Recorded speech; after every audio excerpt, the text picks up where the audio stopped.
إلى المباراة ثم تأتي الانطلاقات عن طريق السريع رايان أيت نوري في الصراع على الجهة اليسرى. الكرة لم تخرج، يقول الحكم ضيق المساحة، حذاري من التوزيع. برافو أيت نوري في التغطية الدفاع مستواه إن شاء الله فقط سلامات.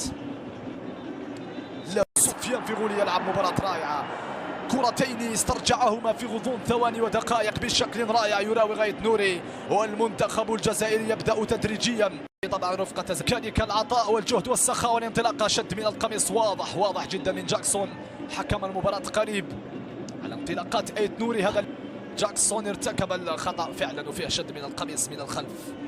أيت نوري تأتي المساندة من سعيد بن رحمة أيت نوري رائع. أيت نوري وبن رحمة في التبادل الكروي. حكم المباراة قريب طبعا المنتخب الوطني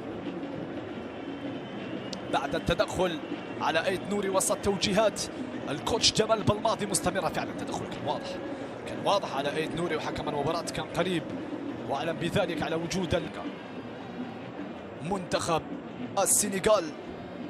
اختبارات بهذا الشكل وبهذا النوع من المباريات. غالية على الجهة اليمنى، محاولة الانطلاق من قبل إلمان دياي. هنا ما في مشكلة. اوكي، اعتقد بأنه لم تكن هناك مخالفة. سنتابع هنا كان فيه مسك هنا، ثم اللاعب متأخر لكن اللاعب وصل الجري بالكرة.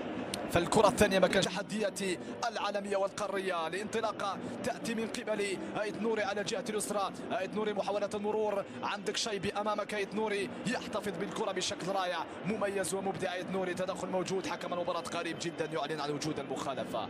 الشيء الجميل أن الجانب البدني كان حاضر أيضا. تجاري النسق ما تبقى من زمن هذه المباراة